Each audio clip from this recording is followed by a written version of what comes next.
All right, what's going on, everybody? It's your boy PTK Bland back in the building with another episode of the Shop Podcast. Once again, chat, let me know if you guys can hear me. We don't want any technical issues this week, so let me know in the chat right now that you guys can hear me. Once again, another show, another week. Appreciate you guys coming out, man. We got another jam-packed show this week, man. It's been a really packed week. Lots of information, a lot of shit to talk about, a lot of things to unpack, and I got the best fucking panel on the planet with me hanging out today. So we're gonna go ahead and dive right into things. But before we do that, make sure you hit the like button on your way in. Make sure you say hello on your way in. Say hello in the chat. The chat is always lit every single Saturday, so make sure you guys are aware of that. Say hi to everybody. By the way, I got a lot of other things coming up. I'm gonna be making a change on not necessarily the podcast, but just on the channel altogether. I'm doing some reformatting. There's probably going to be a new look. Got some things working behind the scenes, so we'll definitely see what's going on with that. But I will reveal that a little bit later on. Got a couple ideas today that I'm working on. But anyway, let's just go ahead and get to the best panel on the fucking planet on YouTube. Let's go ahead and start with you, Mr. Stagger himself, Staggerilla. I know you've been streaming a lot, playing a lot of games. You've been stuck on the what is it, downhill? What's it called again? I'm sorry, but Lonely Mountain Downhill. Lonely Mountain Downhill, man. I had to pry you off that thing today, but let everybody know what's going on with you and what you got cooking up for this week and the future. Not a whole lot going on. Recently made the switch over to Twitch. Hit affiliate status in less than a week. Just streaming the indies. Recently got through Children of Morta, and now I'm playing the pun-perific Cat Quest 2, and I'm not even kidding when I say perific, because it is laden with cat puns. Holy But, shit, really? it's crazy. Just playing the indie games and here once a week with you guys. So that's pretty much all I got going on. Appreciate it, man. So he did make that move over to Twitch. I don't know. Are you still doing both? Are you going to plan on doing both maybe later on? I mean, once in a while when I've got Okay. some stuff I have to stream on Mixer, I will. But Okay. other than that, I'm going to be on Twitch. For sure. All right, we'll catch him on Twitch, guys. He may be back on Mixer. He'll be bouncing back and forth from time to time. So once again, make sure you go follow him on Twitter as well. I'm sure that's a lot of us use that as our hub. So go check us out there if you want to find out what's going on with YouTube and other things that we got our hands in. Let's go ahead and move on to the boy Centurion. Once again, the newest member of the Shop Podcast. I actually got to stop saying that because you've been on here for months now, for sure. But either way, the one of the best members of the Shop Podcast here, Centurion. Let everybody know what's going on with you. I know you got a couple things cooking up as well. So where can everybody find you at? What you got going on?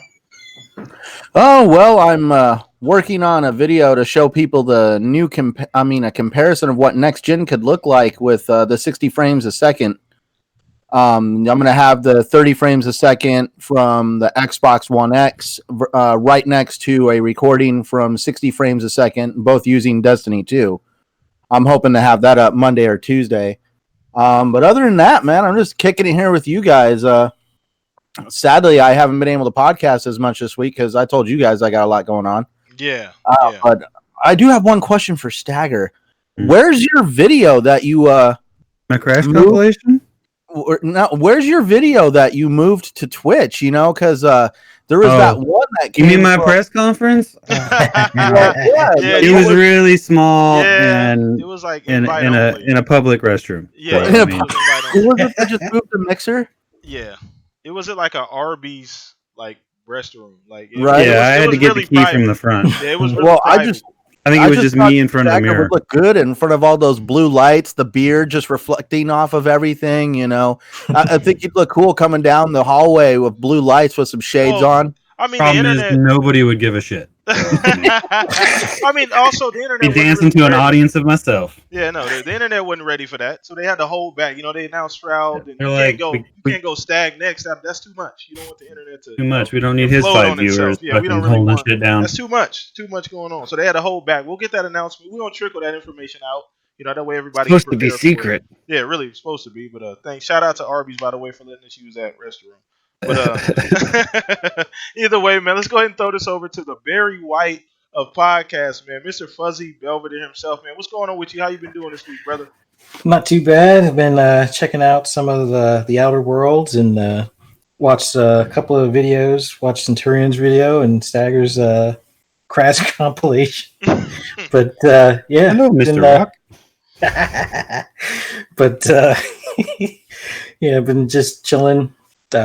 doing my normal usual, playing Forza and enjoying this Outer Worlds. But we got a lot to talk about Yeah. today, so let's Oh get yeah. it. Let's dive into it, man. Once again, if you're filing now, just say hi in the chat, hit that like button, subscribe to the channel. I mean, we're pushing through the 1,200 subscribers. Let's go ahead and help me make that happen. So make sure you retweet the link as well. Everything's already out there on Twitter. So if you know people that enjoy video games, or you see some other people on other podcasts, tell them come holler at your boys, man. We're the best podcast on the weekends, man. If you want good information, you want solid people, you want consistency, man. Come here. This is where you'll get it at. But let's go ahead and dive in, man. Once again, thank you everybody for joining us here today. So let's dive into the first topic. So once again, poll of the week time. I do this every single week. If you're not following me on Twitter, please go to Twitter, follow me on there. That way you guys can see this poll of the week. Every single Monday morning, I put this up and then we talk about it every Saturday. So this poll of the week, shout out to all, it was almost 250 people that voted on the poll. So shout out to everybody who took the time to vote on the poll. But the poll was, what game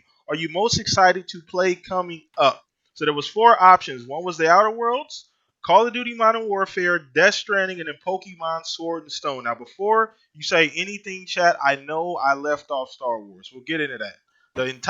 Matter of fact, the entire comment section was like, "Where's Star Wars?" I'm like, God damn it, I didn't realize it till right after I actually put up the poll. But either way, the Outer Worlds won.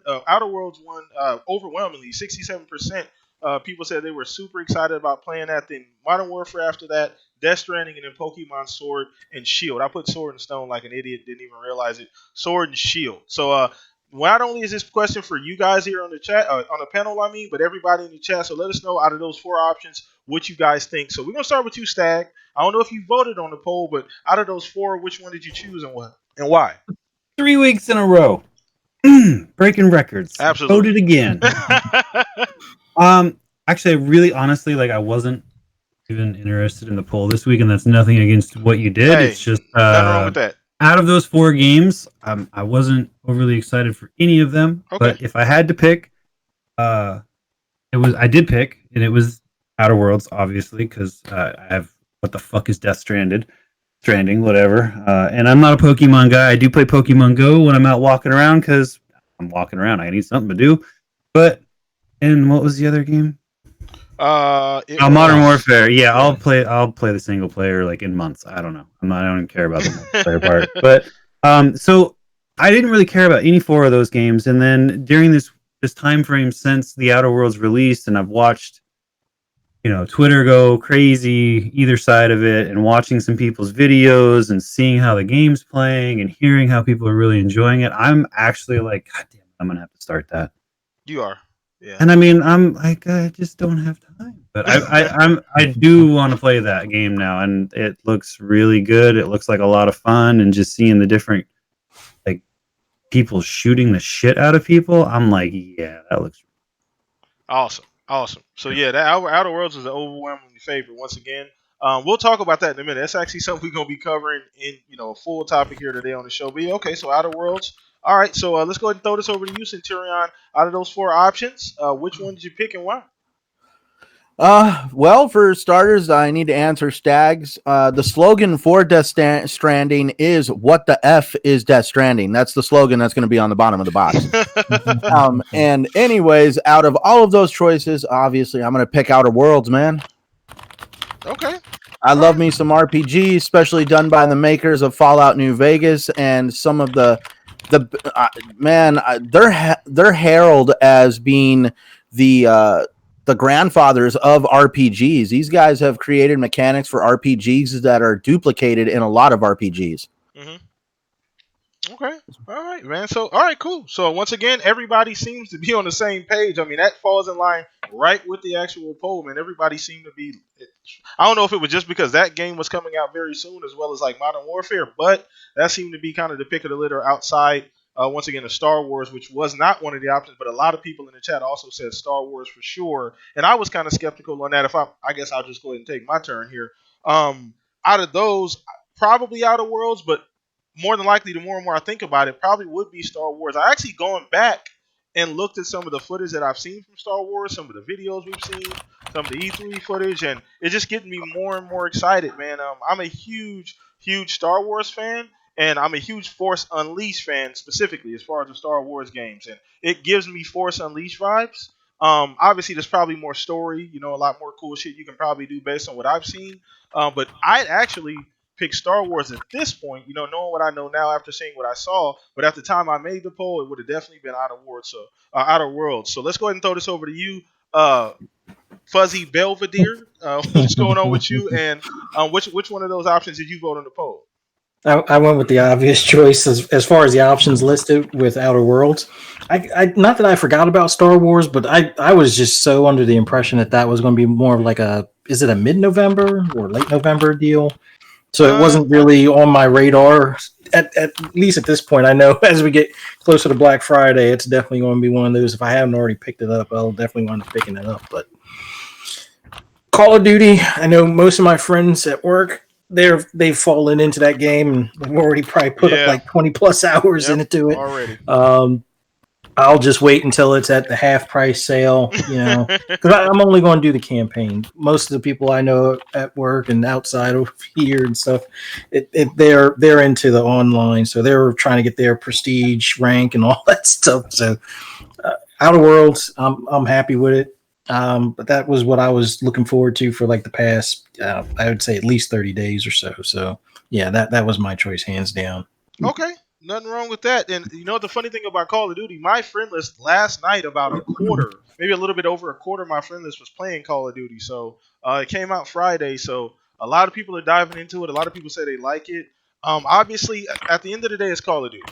And I'm not 100% sold on Call of Duty. I'm going to get it more than likely for my son, because I definitely know he's going to play the hell out of it. I don't know how much of it I'm actually going to play, though, because it is Call of Duty, and I just, at the end of the day, I'm not really, I'm not really, so I've been so like that, there's been a long divorce, and I don't know if I want to get back into that relationship.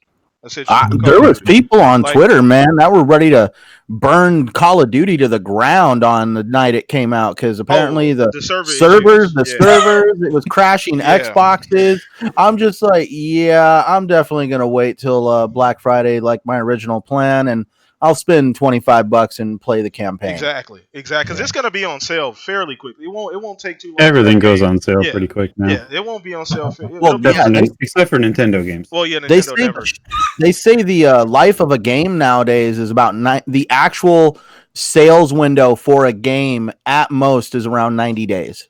After 90 days, it's pretty much all the people that wanted to buy the game have bought it. Gonna buy it, yeah. Yeah, and definitely, the major sales of the game always take place in the first 90 days. Absolutely. I'd say that, yeah, for sure. Especially this generation. We saw that throughout the generation. I mean, there's very few games will continue to sell, continuously over and over again. I mean, there's very, very few that do that. So you're right about that. But yeah, Call of Duty is Call of Duty. The game looks great. I'm really surprised at the way it plays. A lot of people have been saying that they enjoy the way it plays now, some of the changes that they've made to Call of Duty. But at the end of the day, it's still COD. I give people about a week, and then they're going to start complaining again about all this other shit, people camping, doing all this other shit, and it'll go right back to what it's been. But we'll see. We'll see. Maybe this time COD has finally got it right. So we'll see. But once again, I'm probably going to get it for my son, so that way, he can play with his friends, and, I may jump on from time to time. So great warm-up topic. Once again, everybody, if you're filing in, hit that like button on your way in. If you're not subscribed already, subscribe to the channel. Sorry, I didn't mean to interrupt you. It dawned on me. You know who Randall Thor is, right? Yeah. Listening to his show the other day, at least from the impression I got from him, you can beat the campaign in about 4 or 5 hours. I saw that. Somebody tweeted it out last night saying, I'm hearing people beating the campaign in one night, and then a bunch of people retweeted like, yeah, that's actually true. Randall Thor pointed, there was one mission in the campaign that if you got rid of all the cutscenes and everything that led up to that mission and timed the gameplay of that mission, the mission was 7 minutes. That's come on. See, that's it has a single player kinda. You sure Telltale Games didn't make this Call of Duty? What Telltale? shoot the kid, the developer. X, walk by, push Y. Exactly. Like, holy shit, my goodness. So once again, those are the things that I didn't hear about everybody talking, because a lot of people just been playing the multiplayer, but those things are going to start to come out as time goes by. But I'm not playing Call of Duty for the single player anyway. I know a lot of people like, give me the single player. I love it. Give me the single player. I'll run through the single player just like I did every other COD and then dive right straight into the multiplayer. But like I said, I've been divorced from that for so long that I don't even know if I want to get back into that relationship. So we'll see. We'll definitely see. And like I said, a lot of people are probably going to be picking it up once it goes on sale around the holidays anyway. So that's probably Dude, when I'm going to get it, if not Megatron sooner. yesterday in the DM for TXR was like, I have to admit, I just bought Call of Duty, Modern Warfare, and I was really drunk. And I mean, he's saying I was alcohol and peer pressure was involved. Ah, terrible, terrible, terrible. So let's go ahead and move this thing along to the next topic. Great warm up topic, everybody. So once again, like I said earlier, we are going to dive into Outer Worlds, and we're doing that right the fuck now. So we're talking about now the way I formatted this question. It sounds crazy, especially that the game just came out. But it's not so much about Outer Worlds, the sequel. It's more about Obsidian and what they've been able to achieve and going forward with Xbox as a partner. Where could this go? Especially seeing what they've done with the Outer Worlds. I know they work with Private Division. That was actually who helped with the game as well. So it wasn't just them, but just seeing the pedigree going forward with a game like Outer Worlds, with the kind of well received, not necessarily reviews, but a lot of people just extremely they like the game. They love it. They're like, this is exactly what we want out of an RPG. So what does this say about Obsidian and Outer Worlds going forward? One, two. Would this? I don't know about the sales of this game, obviously, because it's in Game Pass, so a lot of people are going to get an opportunity to play it. But anybody think it may be possibly a sequel that's an exclusive? So those are the two questions essentially I wanted to pose to you guys here. We'll start with you, Fuzz. One, Obsidian going forward, based on what we've seen from Outer Worlds. Two, what do you think this could maybe spawn a sequel? Well, when it comes to Obsidian, definitely looking forward to whatever they come out with next, whether it's Stormlands or a sequel to Outer Worlds. I'm definitely on board. I like all the mechanics that they have set up in this RPG and all of the loot that you can get and everything. So moving forward, they're a lot better than people try to downplay when Microsoft bought them. I know there were a lot of naysayers. I was like, oh, what did they do lately? Why did Microsoft get them? Well, they're kind of the guys to go to for RPGs, and kind of wonder sometimes if it's one of those things where they should probably help Playground Games with whatever RPG they're working on. Who's But to say they're not already helping? true. But as far as like an exclusive sequel, I mean, a sequel I think is definitely. I haven't even made to the halfway point on the game. I would say a sequel would probably be a good idea. I don't know how this one ends up or where it leaves off to see if how far they can take the story beyond that. But a sequel would definitely be a nice thing. But overall, whether it's exclusive or not, Mhm. I'm going to play it either way. It'd be smart if they want to make it exclusive or something to that effect, or do like what they've kind of done with this, where Xbox gamers get it in Game Pass if they have a subscription, day and date type of thing. But yeah, I'm definitely looking forward to whatever they come out with next, and them as a whole. I think it puts them back in the spotlight. This game was kind of like I know it's probably. I won't say it was going to be over scrutinized, but even with it being scrutinized the way it would be, being that it's now part of Xbox Studios, I think they knocked it out of the park for what the game is. Yeah. It's definitely a hit. Absolutely, I agree. I agree with everything you just said about. Because once again, you're right. You remember Obsidian? There was a lot of. That's good, but a lot of people were iffy about Obsidian. Especially I don't know why, because if you just look at the history, that's what they do. That's their wheelhouse. A lot of people, a lot of ideas as far as RPGs birthed there at Obsidian, as far as mechanics, gameplay, things like that. And once again, they made the probably widely accepted the best Fallout game that's come out, New Vegas. A lot of people think that is, as far that may be a little jumbled there, but a lot of people feel that that's the best Fallout game ever created. So and with the scrutiny, like you said, and with us not really knowing this game kind of just popping up, because once they announced this game when they got bought, we didn't even know anything about this game prior to them being purchased. So like you said, I think they did a fantastic job under the time frame that they did. And this, for me, just goes to show that Microsoft knows they know where to spend their money. They know we're gonna put our money where our mouth is. We're gonna put it behind these guys because they can really go out and build a fucking RPG. And that's something that Microsoft does not have. So I'm thinking down the line we're definitely going to see the fruits of that labor and that relationship. So what about you, Stag? Those two questions as well. Obsidian going forward, and then Outer Worlds maybe a sequel, or does it even matter at this point? I mean, like, I'm not huge into the RPG scope of gaming. I mean, I've played Mass Effect. That's the only one I've really ever liked. I've recently got more into it. Tunic. So so Anyway, go ahead. so I don't even know what you said, but Go that's ahead. good. But like, so Obsidian obviously makes good games. I mean, I've Fallout's got a great following. It's great. I've tried it. It's not my cup of tea. I hope I like this game. It looks like something I'll like. And to address the whole sequel thing, I mean, if the game is awesome as everyone is making it out to be, I don't see. And I mean, other unless they like totally end the story, but you can always find ways to write another story for a part two.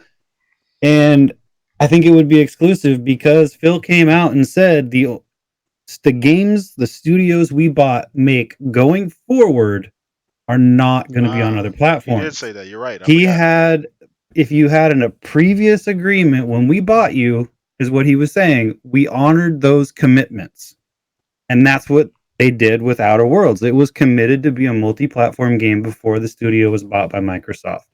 So I think if they did make a part two, it would be an exclusive title because it is a Microsoft studio now. Good point. I completely forgot about that. He did mention that too going forward. I mean, he didn't like put oh, this is the end all be all and we're not budging, but he pretty much made it sound like these are our studios, these are our exclusives. And I mean, of course, we can play the semantics of it being on PC, and that if it's multi-platform, but it's gonna stay to an Xbox-based platform based on what Phil said. Good point. So. Great point. Facts. Nothing but facts, man. I can't even debate that at all, man. We could probably end the topic right now, but we got to give Centurion a chance, man. Centurion, so once again, I'm throwing these questions over to you. Once again, chat as well. Let us know how you feel about Obsidian and Outer Worlds going forward. But so let's get your opinion, Centurion, on what do you think about it? I mean, I know you've been playing the game or about to play the game. I think you've already been playing it. As well as what do you think about Obsidian going forward and Outer Worlds sequel potentially being an exclusive? Oh man, where to start? It's this kind of shows Obsidian's strong point because they started building this game before they even really had a publisher. That's where Private Division came in and became the publisher after they had already started developing it, because this was kind of something they all wanted to do because they enjoyed building Fallout games, but they weren't building them anymore, so they wanted to do something like it. And then obviously Microsoft came in and bought Obsidian, but Microsoft did not buy Obsidian due to this game. Apparently they're cooking up something else that we don't know what it is yet. And that's the real reason why Microsoft bought them. And the only money that Microsoft has put into Outer Worlds is the marketing. They haven't had any money put into the actual development of the game, as far as I know. And this just shows, look at what they did without any Microsoft funding. So I can only imagine what the Outer Worlds 2 would look like with full Microsoft support. Man, it's a fun game from what I've played so far. It definitely looks like it's going to be a lot of time. Just like any good RPG. And there's also a lot of mechanics to the game. Like even like when you use your gun loses it basically loses its state of repair over time just using it. And so you have to constantly either repair it or switch out weapons.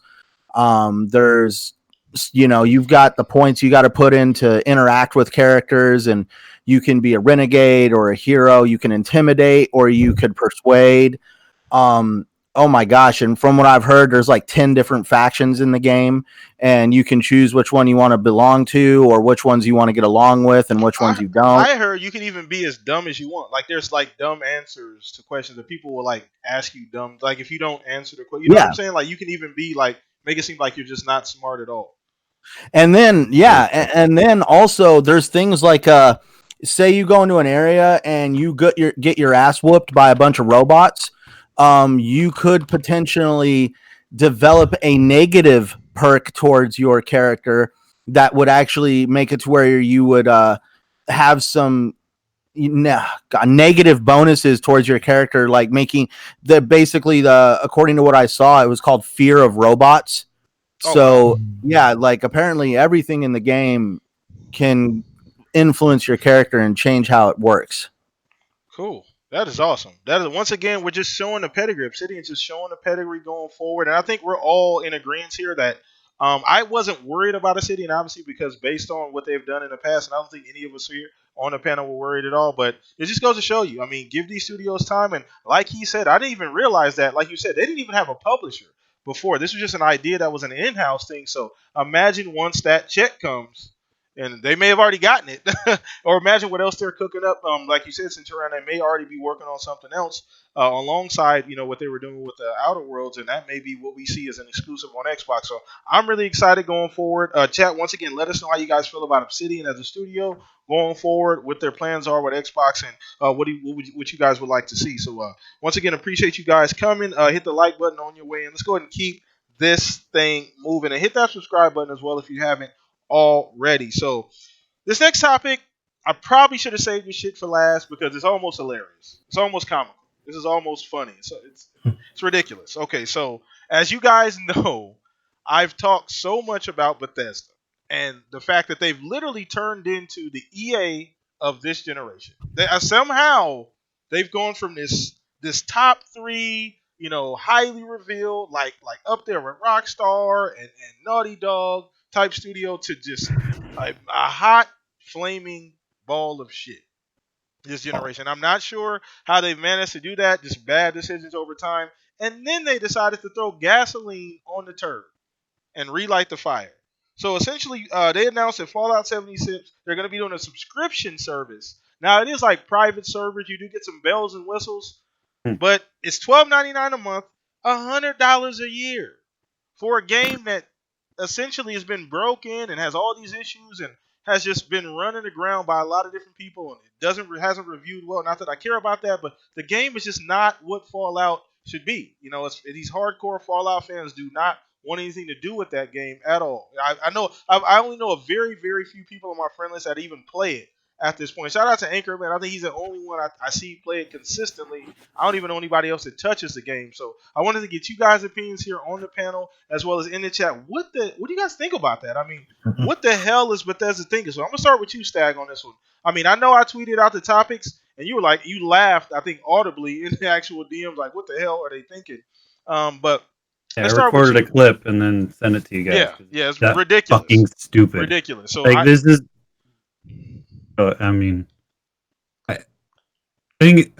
Does that just sum up how I feel right there? Like, we don't think. I mean, I saw I didn't even see the news. Somebody brought it up in my Discord, and I'm like, what?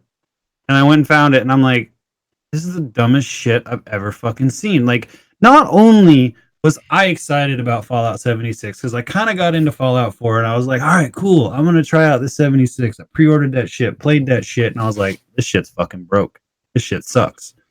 This is not fun. And I gave up on the game, and it's been, I don't know how long since the game came out. I can't recall right now. But then I see that, and I'm like, wait a minute. You're going to charge me, like, I don't want already chewed gum. I'm not buying that shit either. Like, and $100 a year. And so it's been a few days since that shit went live. And like people are losing their scrap. That fucking box is like taking all their inventory. Shit's fucking up. It's like, all right, if you're going to offer, like, first of all, fix your fucking game so it works right. And then if you're going to charge people $13 a month and $100 a year, make sure it fucking works. It's ridiculous. I mean, people shouldn't be losing their hard work. Like, if you like that game and you put the fucking time in to do all that whatever crap you got to do your stuff in that game, because I hate it and I couldn't get into it, you shouldn't lose it because you're paying for. I'm so flabbergasted that they think they're going to get away with this. Like, I don't know who in what meeting was like, hey, let's charge people for this broken piece of shit. And they're going to totally go for it. You know, it's like when it must have been the same guy in the meeting who named the fucking Xbox S All Digital Edition and didn't realize it was going to be fucking called SAD.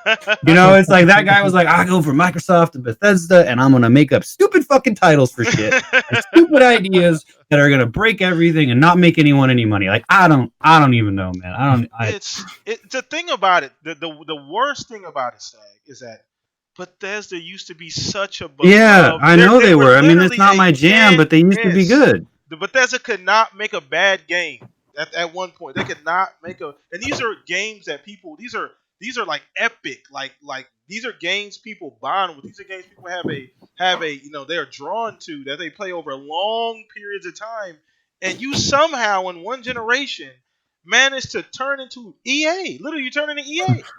I mean, it's that like with the Outer Worlds game, it honestly looks like they lost the people that made the good games. Yeah. Right? Because aren't those the people that made the one everybody fucking likes? Yeah. And a majority of them. Some people liked Fallout 4, not everyone. Nobody. I mean, there's some people that like 76, but hey, people are into freaking Outer Worlds, and that just shows you lose part of your team. Go ahead, Centurion. No, I'm not trying to hop in on this. You're good. Let's have a live reaction. I know you're sitting in front of your computer, Stagger, right? Mm-hmm. In the search bar, type in falloutfirst.com, but you got to spell out the word first. I've been there. I've been there. Do you know about that? Yeah, I know. No, I don't. That shit's great. So as soon as they came out with the Fallout First, subscription, awesome. Bethesda dropped the ball and didn't purchase the website. Wow. And somebody took the website and excuse my French, I don't like to cuss on. I'll fucking do it for you. Yeah, when you get there, the first thing you see is Fallout. Fuck you first. Oh yeah. No. It's like Private World, Scrapbox, and more. Coming spelled like you're fucking nutting. Jeez, to Fallout 76 with Fallout. Fuck you first. So we're not even talking the doo-doo top at of this it point. says. We're talking diarrhea. We're not even talking. I said I upgraded it to doo-doo earlier. That's an upgrade. We're talking diarrhea at this point. This is diarrhea. This is liquid. This is liquid shit. And it's done legitimately. It looks like it's so done awesome. by. It's It so looks like it was built by Bethesda. It was done very professionally. It talks about the scrap box and how it eats your stuff, and then it goes down the sex tent. I got one of those. Yeah, somebody basically created the biggest smash campaign for this using the website. And here's the funny part. They would have to take this individual to court and everything to undo this. And this would be a very long, lengthy process. And this isn't going away anytime soon. It's ridiculous. And it's ridiculous. I could see why they were wanting to do this. Getting back onto Bethesda, this is, like I play ESO. Yeah. And when I was reading a lot of this stuff, it reminded me of ESO. So they're trying to take some of the mechanics from ESO, which is successful, and putting it into an unsuccessful game. They really need to fix the game before they can concentrate on turning it into a moneymaker. Period. You don't start at the ass end and work back. You fix the game, you fix the core mechanics, and figure out what the fuck is going on there. Then you try to add additional things onto it. The game, the plain Jane Fallout 76 was crap. It's noted, it's documented. People do not like that game, point blank period. A lot of people, majority of people that are Fallout fans it was not well received. They did not like it. So how dare you on top of that do this shit? That makes no sense at all. It's complete. It's nonsense. It's the most ridiculous thing I've seen. Probably this entire gen, but probably this year. It's dumb. It doesn't make any sense. What poll did you take? Did you take a survey? Who'd you ask about wanting this option? It had to be just the board or whoever was sitting at the table at the time. Hey, look, it's the four of us. We at lunch. Anybody want to do this shit? Okay, cool. We'll do it. Like, it had to be. It couldn't have been honestly, I feel like it was probably in the long-term plan of the game from the get-go. Like, maybe they didn't foresee the game not doing not doing very well. Maybe they just figured the game would be able to do really well. They'd be able to throw this in as addition. It probably was part of the actual long-term plan, but you can't just steal. Like, you can't steal. Fuzz, let's throw this to you, man. I don't know what else to say, Fuzz. I kind of like, I forget who it was that was on Twitch or something that made a joke about the whole deal and was like, that whole board meeting thing that we were talking about. It was like, this game is terrible. It's losing us money. We gotta get just kill it off. Well, we turned the servers off like a week or so ago, and people are still trying to play it. It's like I gotta fix. How about we start charging them to play it, and then they'll leave so we can make this all disappear. Oh no, they're actually buying the subscriptions. Oh no, it's like it's I don't know. I look at Ubisoft with the First Division on how they fixed that game, where people were like ready to like fly to wherever Massive is to try to find the devs and with pitchforks and torches type of thing, and then they turned it around. It's like everything that you could possibly do wrong to piss off your fan base, you're doing it, and it's like EA level or Activision level stuff, and I don't know. At one point, we used to joke. I think last year we joked like, "Hey, the big fish that Xbox should purchase is Bethesda," and it's we like, talked about that. Yeah. Oh man, I'm so glad that wasn't a thing. Like looking back at it now, it's like, oh my god, there would be no Xbox because of this. This would just burn Xbox down. But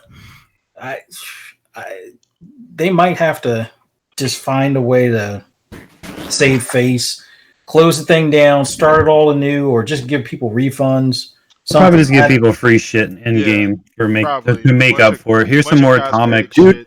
I'm just saying, I want to say I bought the Power Armor edition. And now, yeah, I got the $200 version of the game, but I wanted the helmet and all that because I am a Fallout fan. It's a really good franchise. But I also bought it under the Best Buy Gamers Unlocked program, so I got 20% off. So I actually bought it for $160 at a discount. Okay. But still, it's just I wasn't one of the ones that beat the drum over the faux bag because that was kind of messed up, Yeah. I missed out on that one, so no, I did not get the updated bag. But from what I've heard from a few people that did get the updated bag, it was still just as cheap. It wasn't what was advertised. And then it's just they need to reach out to everybody who.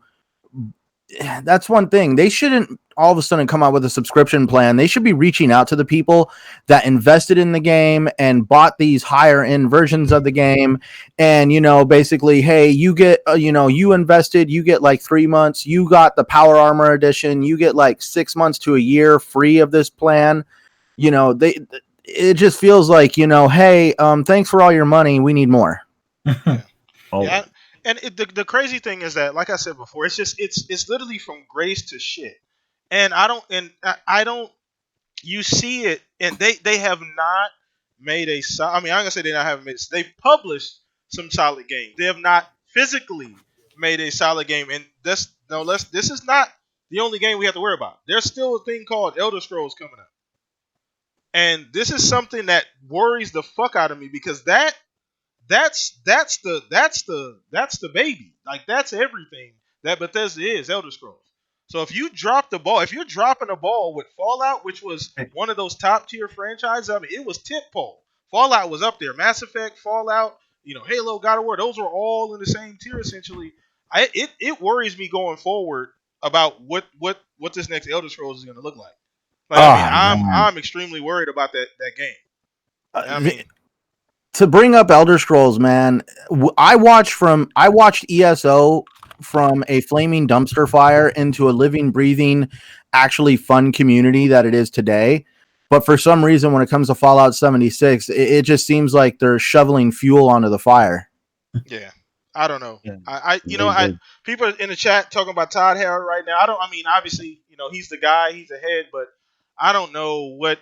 I mean, there's some speculation. I don't even know to look far into this, but it almost seemed like it would make sense that they're trying to be as bad as possible so that ZeniMax can sell them to Microsoft. So that ZeniMax can say, okay, we don't want anything to do with you. You're cut loose. Microsoft can go ahead and purchase you now. I was just going to say, I've heard Todd Howard hasn't exactly been the one that's been trying to like I've heard Todd Howard's boss is the guy that he's just in love with microtransactions and he wants them in everything. I don't know. No. It doesn't. I don't know. So He's I a don't. greedy piece of shit. Yeah, I don't care at this point. I don't care. You run Fallout into the ground, and you do this. You put gravy on shit. You literally took a game that was not good and put gravy on top, like you with With the hot subscription. Absolutely, that's exactly what it is. Burn you twice. And you. How dare you? We've gone through this iteration. You didn't see the signs. People don't like this stuff, especially with a game that's not even good, a base game.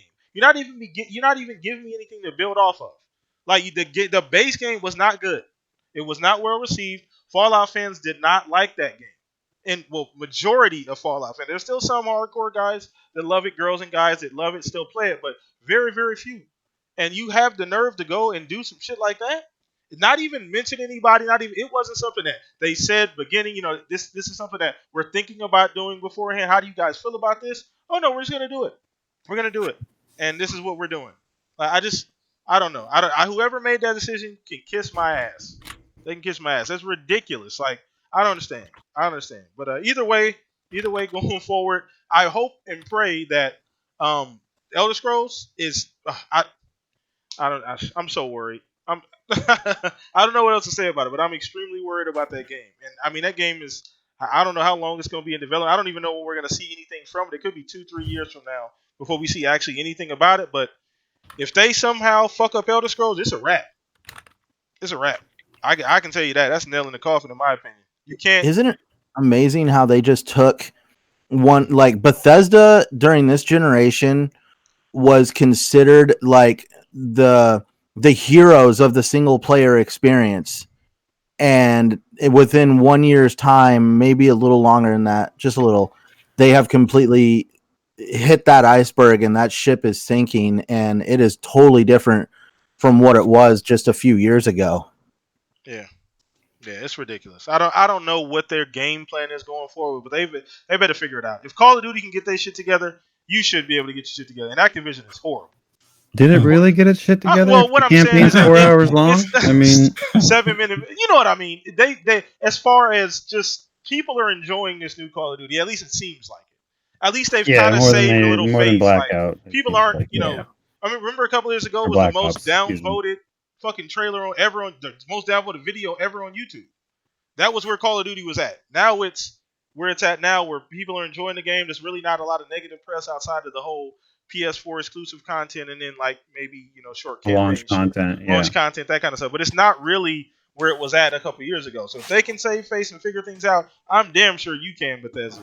I mean, maybe I don't know who the fuck they need to hire. They need to hire somebody to get in there and write this shit. But either way, we can talk about this all night. But let's go ahead and move on to the next topic. And once again, hit the like button on your way in. I hope you guys are enjoying the show here. The chat is lit, man. I appreciate all you guys in the chat today. I had a good feeling about this one. We had some really good topics this week, so keep the questions coming. We are going to take a couple questions at the end as well. I will make time for that, so you can throw them in the chat now, and I'll scroll back up a little bit later on when we get around to it. So let's go ahead and move on to this last topic, or not the last topic, but one of the remaining topics. And we wanted to cover.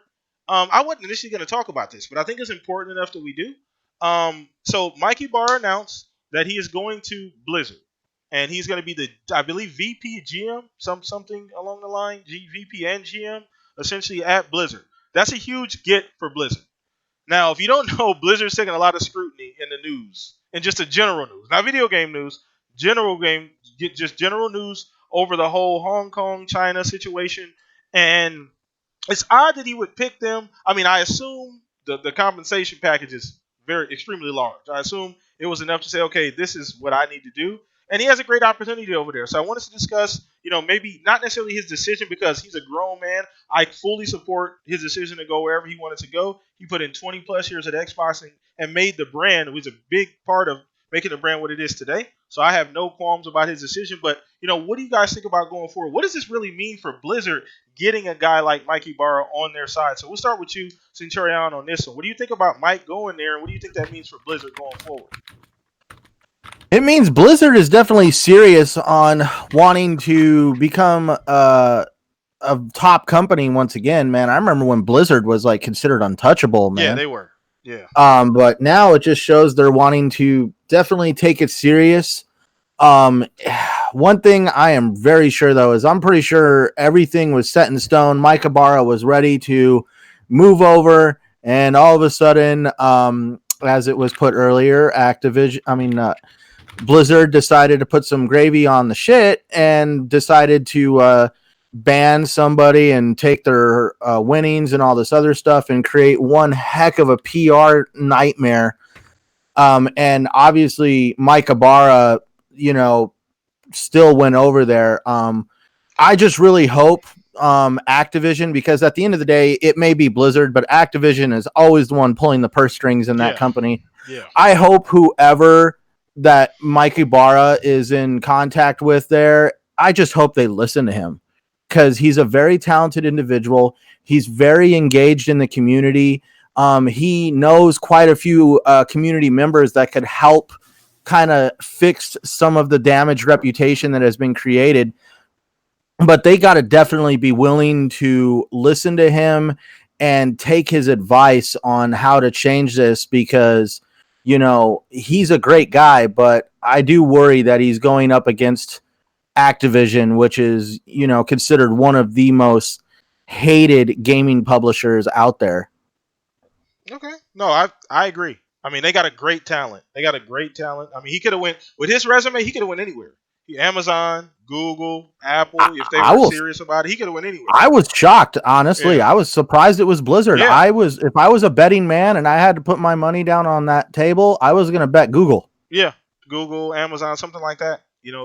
So he could have went anywhere, and it's a very, very interesting choice. Once again, it's not the choice essentially. It's just that they're getting a guy who's a software guy, engineer, at heart. He makes shit online. He had an integral part in Xbox Live, and it's the way it was built, the infrastructure. So I mean, that's going to translate very well to the way Blizzard works. A lot of their online focused games, multiplayer games, integration. What do you call that? I can't think of the name off the top of my head, but a lot of those key things about just their business model over at Blizzard and the way they make their games and the kind of games they put out fit right in with what he has, with the skills that he has. So it's a get for them. Obviously. And one thing too, before you mention anything, who's replacing him at Xbox? I'm curious. Who's gonna step in his position? Good point. I haven't heard nobody yet. I haven't heard anybody yet either. Yeah, I'm sure they're going to announce it, but I'm very curious who's going to step into that position. I don't know what his official position was at Xbox, but he was in the meetings. Shannon Loftus. He was like a VP or second in charge to Phil. Yeah, something along those lines, I believe. So I'm curious to see who's going to step in that job position. So since you said something, Fuzz, let's go ahead and throw that same question over to you, man. I mean, not necessarily about the decision, because once again, Mike put in his time. He can go wherever he wants to go. It's not really about where he went. Just about that. Him going to Blizzard, as well as what that does for Blizzard, and as well as how does this affect Xbox going forward. Yeah, I was kind of the same mind. I was thinking, well, either Google or Amazon as well. But him going over to Blizzard, I think it's weird to probably say this. I think it's more of a benefit to them than it is for him. But it will definitely help on both ends of things, as far as like his technical knowledge over there should definitely help them to some extent. I don't know. I'm curious to see what comes of it. Whether there's going to be more integration as far as online games or moving things into possibly being able to stream or something along those lines. It'll be a curious thing to see what he's able to bring out from them. But I don't know. Talked about a few things before. I think. I heard a few things before about the him now working with Twitch now, or streaming on Twitch as opposed to Mixer. But aside from that, that's pretty good stuff over there as far as being part of Blizzard now, type of deal. But, and I almost forgot, he's a big Diablo fan. He's a huge Diablo fan. He's a big PC guy as well, so that fits right in with what they got going on over there at Blizzard. So, you any idea on how this is going to affect Xbox going forward, Fuzz? What you think? I'm curious to see who replaces him over at the Xbox end of things. basically the second in charge to Phil. I know with Matt Booty, he's more so for the studios end of things, so he's kind of like the studio go-to person. But to my understanding, Mike was more of like the person that between software and hardware, they would kind of check in with him before it, I guess, goes up the flagpole to Phil type of deal. But yeah, it's, now that Albert Pinello is no longer there and Mike's not there, it's like who's handling hardware? I'm pretty sure they got quite capable people there. But absolutely. Yeah, it would be nice to see who they make mention fills in those big shoes now. For that position. But man, mind if I ask you something, PTK? Yeah, sure. What do you think about the fact that now technically there is a very good friend of Phil Spencer and Xbox working at Blizzard? Does this mean that potentially this could open the door for some marketing rights on games, even some really, being able to bring some franchises back to the console? You never know. I mean, you never know the kind of Phil seems to have pretty good relationships with everybody. I mean, for the most part, he's been a head for a while now. I mean, but who knows? I mean, who knows what that means as far as the connection between Mike being at Blizzard and now Phil. I mean, it could mean that they have something, I don't know, in the works essentially, but it could mean that there's more of a conversation between those two places now because of that just natural connection. They're working buddies. They've known each other for 20 plus years.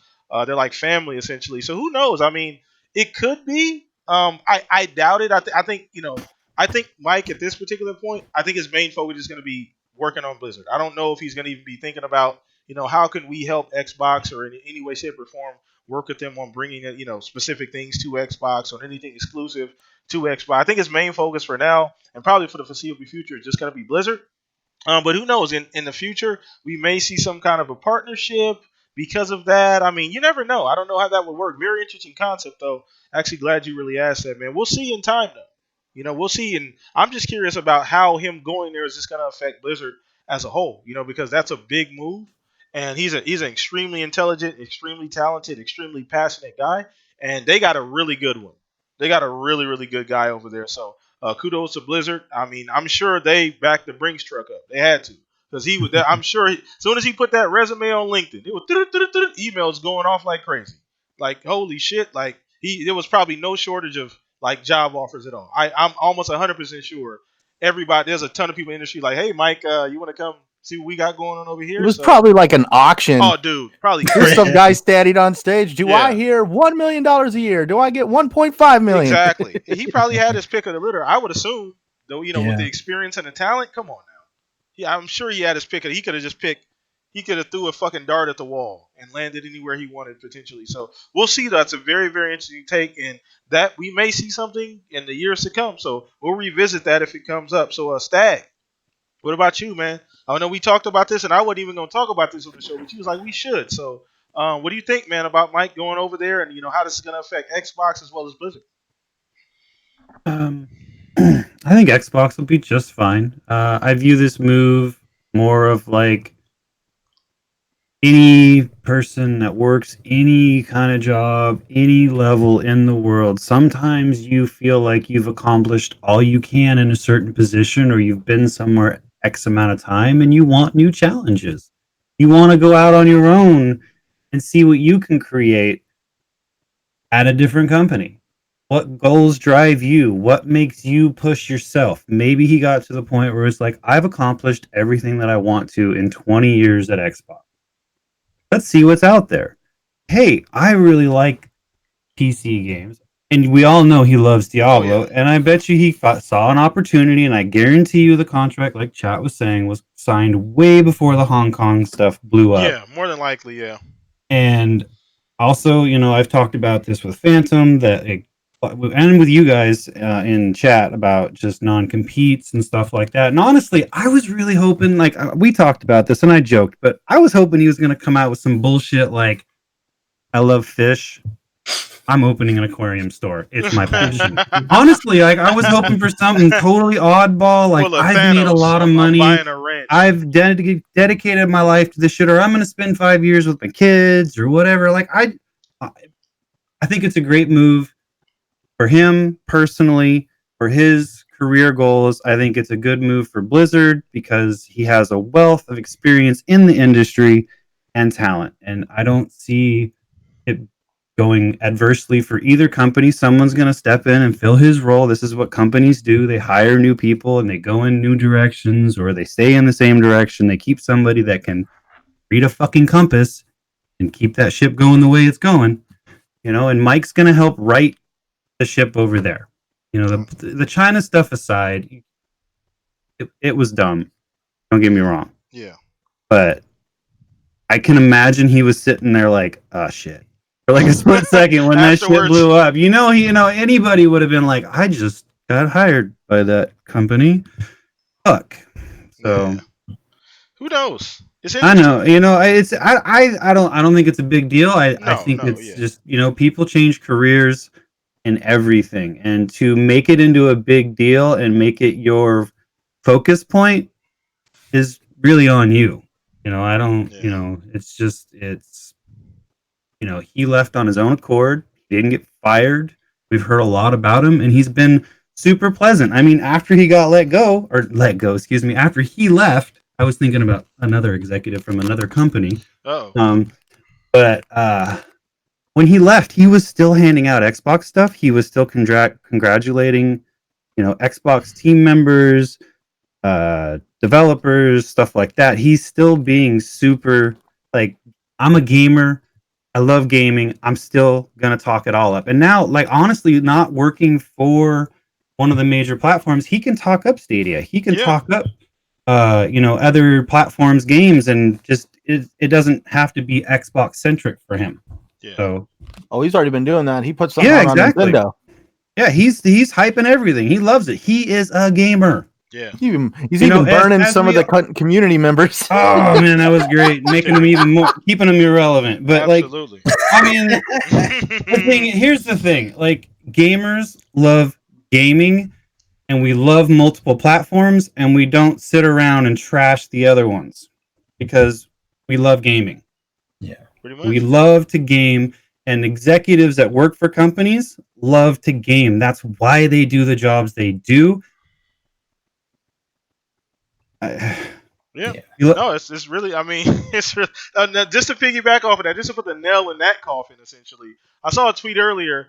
Yoshida tweeted out how excited he was to be able to play Outer Worlds. He said, "Shout out Obsidian, shout out Xbox." Phil tweeted in the back like, "Thanks you." You know what I'm saying? So these people talk to each other. These people don't have any problems with each other. You know what I'm saying? Phil tweets out all the time when God of War came out, all these other games came out, Nintendo games come out. He always, oh man, congratulations to Nintendo, Reggie, whatever the case may be, Yoshida, and they don't have issues like that. Now, obviously, they're in the same market, so there's a natural competition there between companies.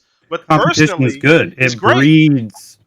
Yeah, absolutely. It breeds better stuff for us to have competition. And we to have monopolies stagnates markets like cable companies that we got, like, what, 3 that own the fucking market in this country. And look at our situations. Like, we all hate our fucking cable and our internet. Yeah. Like, if we didn't have these companies competing with each other, we would all get sick. Like, it would be like Madden every year. We would get rolled out the same fucking bullshit, and we would have to fucking buy it because we'd have no option. True. Yeah. Good point. I mean, there's really not much else to say about that. I mean, pizza gets better because there's 20,000 fucking pizza places. If you just had Domino's, we'd be stuck with that shit. Be trash. All right.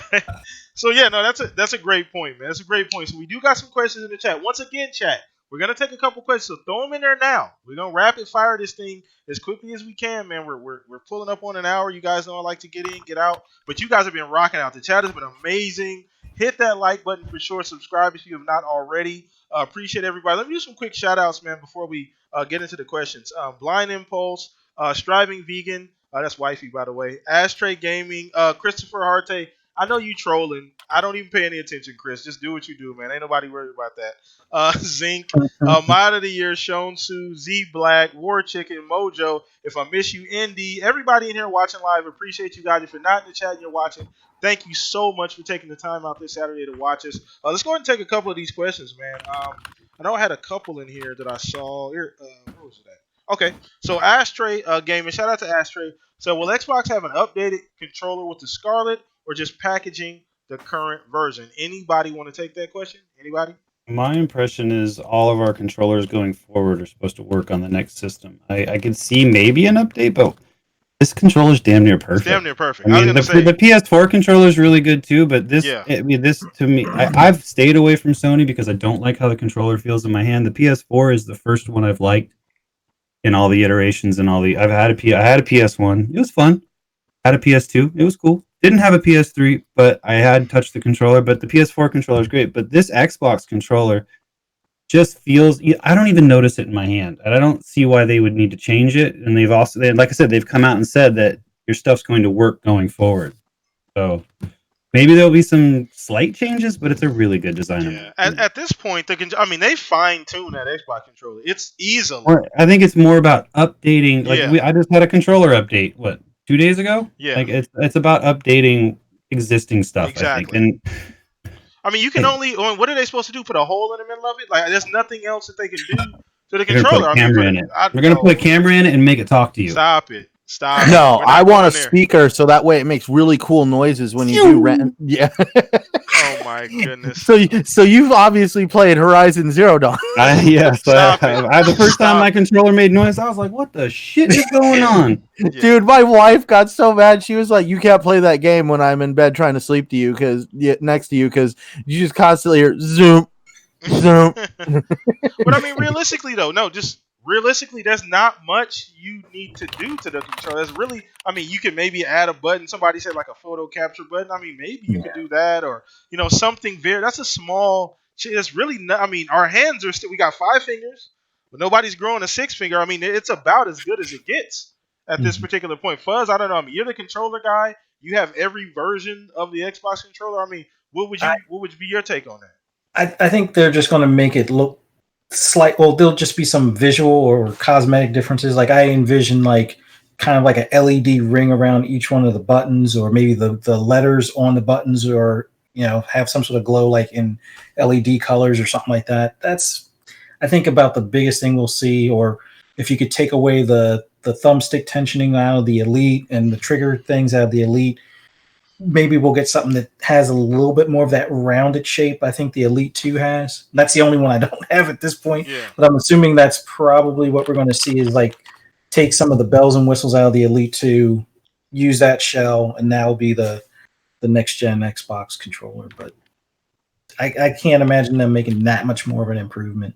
I'm pretty happy with my Elite version 1 now with the scuff pads on it. So yeah, I mean, unless we all start growing extra fingers, I think it's about as good as it gets at this particular point with these controllers. I mean, even the PS4 controller is pretty solid. I hate the dual shocks as far as the thumbsticks being next to each other, but it's comfortable. It's not an uncomfortable controller. Besides that, they're about as good as they can get. I mean, I don't know what Sony's going to do. They may add a couple things as well, but we're about as far as controller design as we can get. And I think, let's see. We have any other questions here? I'll make sure I check back. I think Zinc had one. I think it was actually about the controller. I believe he asked, is anybody getting the Elite 2 controller? I believe that's what he said. So anybody want to go ahead and take that one? Oh, that's it. So yeah. Yeah, I played with it a little bit at E3, and it's my biggest complaint. I know a lot of people disagree with me on this with the first Elite, is that it was too heavy. Okay. I really like the standard controllers. I'm a big fan of the tech controllers, actually, because they have a little bit of the scuff grip on the back and a little bit of bridging on the front. But I had an Elite. I actually gave it away to a former Canadian friend. But fucking the Elite 2, I think, feels great in the hands, and it's gonna blow a lot of people away. I'm excited about it, and I have it on pre-order. Okay. Fuzz, I know you already all over the 2. You've been waiting for Fuzz. Well, I haven't pre-ordered it yet. I'm definitely getting it before the holidays, but I'm trying to plan things between building the 2 gaming PCs for the boys and some other stuff. So I'm trying to make all the numbers work before the holidays without going completely broke, because that's bound to happen with all the stuff that's coming out here soon. Okay. So what about you, Centurion? You getting the Elite 2? I am still on the fence. I want to get one, but there's nothing wrong with my Elite One because I've been babying it, and I want to Still in a say box.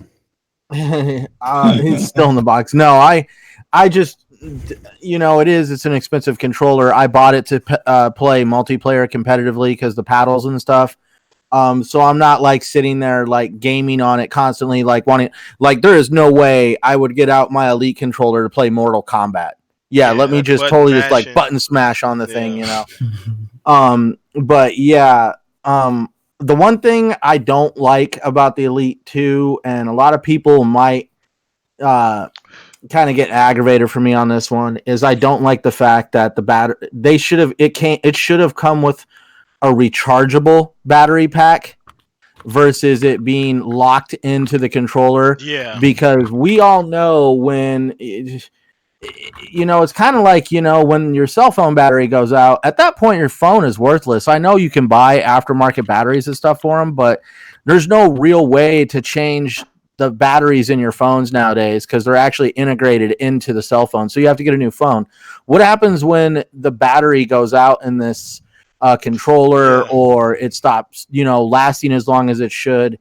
It just makes it to where you have to go out and get another controller, and I'm not a big fan of that thought. True. So I'd like to think that they've thought about that and they've rigorously tested. Now we're not saying it's technology. I mean, these controllers are abused. Like we abuse the shit out of these controllers. How much games we play.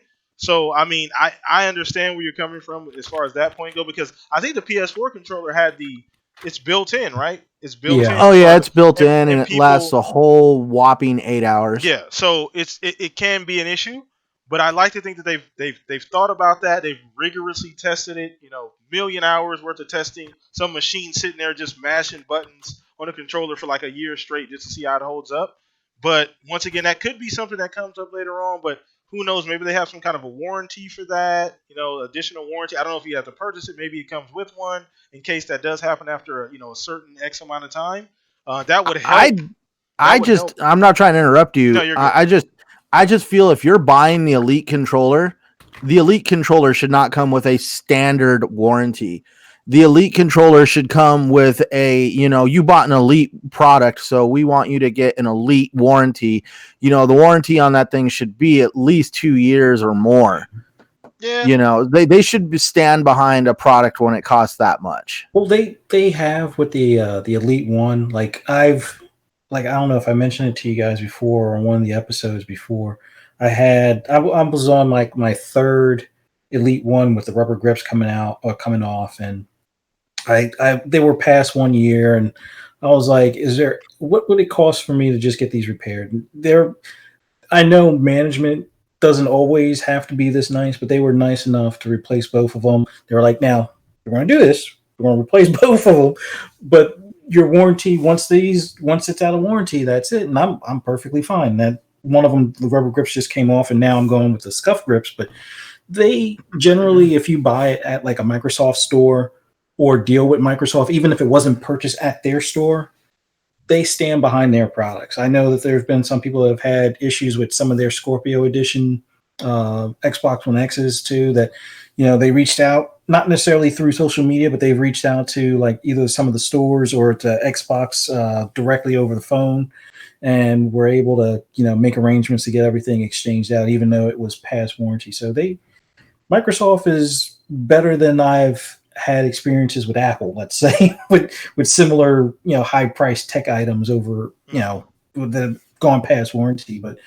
I know they don't necessarily advertise a 2-year warranty to it, because then you'll have the person that dropped it in the fishbowl and have all kinds of crumbs from whatever they were eating while gaming Yeah, mashed up in there, and Oh, then it should they be drop it within down the stairs. it should be within warranty, but I mean, if buttons are popping off, grips are Yeah. coming off, the battery goes dead, they need to like really stand behind manufacturer defects. Yeah. No, I get it. Now obviously if they get the controller in, it looks like somebody gave it to a toddler that just completely went to town on it. It's like, yeah. Yeah, I get Don't it. ever give me your controller. Tell me about it. Yeah, you I gonna can need only see Stagger playing games like a total animal. with his goddamn feet, I'm like probably. gentle with my controllers, which is funny. Yeah. So like I broke one once playing Madden with a buddy, and I've never broken one again. Now that I've said that, I'll probably break my controller tonight. But Terrible. What do you Terrible. score a touchdown? You just chuck that thing? dude, he can't fucking run the same goddamn play over and over again for like 3 games in a row, and I got fucking pissed and just threw my shit on the ground, and it like shattered. I was like, Oh, Rage but I have like Stag. 10 control. Oh, I raged. Dude. Rage He's like, Stag. oh, I'm like, fuck you, play a different play. He's like, fuck you, stop me. I'm like, good point. Terrible. It's just The like you know he's the gonna old run it again. running You should one be able to play counter it. all game. That's hilarious. Fuck you, Madden. That's Madden's fault. We can blame that on Madden. Fuck Yeah. Madden. Fuck Madden. Fuck you, EA, again. Once again. Give me NFL 2K. Exactly, bitch. Ooh, yeah. But either way, man, that was we're gonna go ahead and wrap things up. On that note, man, a fucking amazing show. You guys are always coming out, showing up every Saturday, man. Appreciate you guys. We'll be back here next week, same place, same time. I'm gonna reach out, probably get a guest on next week as well. Got a couple people in mind, so we may have multiple guests on if I can put things together properly. So we'll see. But once again, subscribe. You guys, if you've not, please do that. Hit the like button on your way out. Say hello to everybody in the chat. Say goodbye to everybody in the chat as well. I will let everybody here on the panel tell you guys what they got going on. So we'll start with you, Stag. Tell the people what you got going on and where they can find you once again, brother. I mean, you can find me on Twitch. You can find me on Twitter. Under Staggerilla on both. I'm just, banging out them indie titles Monday through Friday. Streaming them. Loving them. Having a good time here on Saturdays. Being a dad. Just doing it. All right. Appreciate it, man. Once again, Stag, super consistent. Great guy. Once again, go follow him. Show some support on Twitch, man. He's growing out over there. He may be bouncing back and forth between between Twitch and Mixer, depending on what game he's playing. So just support him anywhere he goes. Follow him on Twitter as well. Give me that Twitch Prime sub. And that's where you guys are going to be able to keep up with what he has everything going on. So appreciate you once again, Stag. Centurion, man, let everybody know what you got coming up. I know you said the video's coming out very, very soon. Hopefully you're going to be back on your regular schedule as far as your podcast this week. I know, next week, I mean. I know this week was kind of tough. You had some other things going on, but let the people know what you got cooking up. Yeah, definitely. I'm going to get back on my normal schedule of being the YouTube bicycle, being here every Saturday on the Shop Podcast with you fine friends. Also being on TXR on Sundays with Invader, who's in the chat. Shout out to Invader. Shout out Invader. And also Saltiest Gaming Podcast on Thursdays. Yes, I had to miss this week due to a family emergency that popped up. But yeah, other than that, you can always find me on Xbox Live, YouTube, and Twitter at Centurion1307, either playing games or releasing content. Yeah, that's pretty much it.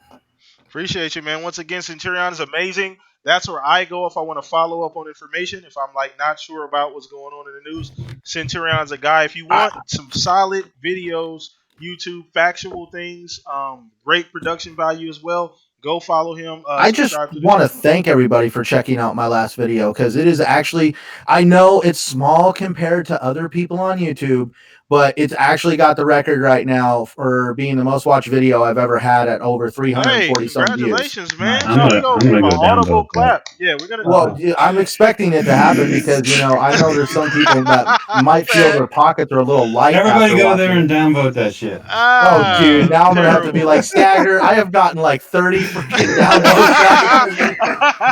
downvotes. Terrible, but no, go check him out, man. Once again, this man he takes time putting out his videos. He's not gonna put it out if he doesn't feel confident in the video, and it's always gonna be to the best of his ability, very high quality. So appreciate Centurion. Go give that man a sub. He definitely deserves it, man. So go check him out. Follow him on social media as well. That way you can keep up with what's going on, especially him being very busy during the week on different podcasts. So shout out to you, Centurion. Appreciate you taking some time out to hang out with us today as well, like you do every weekend. And last but not least, Barry White. I know you've been MIA. I ain't seen you on Xbox. I ain't seen you no fucking where at all. But let everybody know where they can find you. Well, they may have to call the police department. I know where everybody can find him. I know, right? We need to get PTK a stream deck so he can play some Barry White every time. Every time. I'm gonna program that shit for next week. Oh yeah, Stag, do it, Stag. We need that. Oh yeah. You Go can ahead. Go you can ahead, find me Spunks. on Twitter or on now Instagram. If you're on Oh, Instagram, go follow me on Instagram. I'm gonna start posting some Forza pictures on there. I'm trying to get better at photography and in game and stuff like that, and try to do some more content stuff relating to Forza as time goes on. But definitely find me on Twitter or Xbox Live or Instagram these days. Fuzzy underscore Belvedere. Xbox Live is Fuzzy Space Belvedere. And instead of playing as much Division 2, it'll be Outer Worlds until I can at least finish it or at least get halfway through. So, nice. but man, awesome time. Man, this is so much fun every Saturday. It is. It is. It's a real treat, guys. We're and you guys make it better every single week. You guys coming out, showing support, being interactive, thumbs up and following, subscribing, whatever, telling people about the podcast, man. We're moving, man. I really want to make a push. You guys have been super supportive, and I don't generally ask for anything, but if you guys can. Retweet the video as much as possible. Hit the like button as much as possible. Tell people about the podcast, man.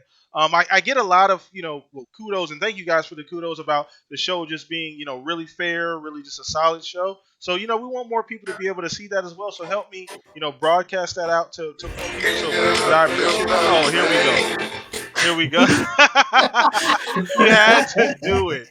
And on that note, everybody, you guys can follow PTK Blam across the board. Xbox Live, PTK Blam. Hit me up on Twitter. I'm closing in on 2,000, man. That's crazy. 2,000 Nice. followers. That's a complete accident. I don't even know how the fuck that happened, but if you're one of the almost 2,000 people following me, appreciate you guys. I love you guys like family. Thank you so much. But we're out of here, guys. Enjoy the rest of your weekend. We'll be back same place, same time next week, 6 p.m. Arizona time. Appreciate you guys. Everybody have a fantastic day, fantastic night. Sorry. Peace out. Enjoy the rest of your weekend, everybody. There we go. Oh yeah.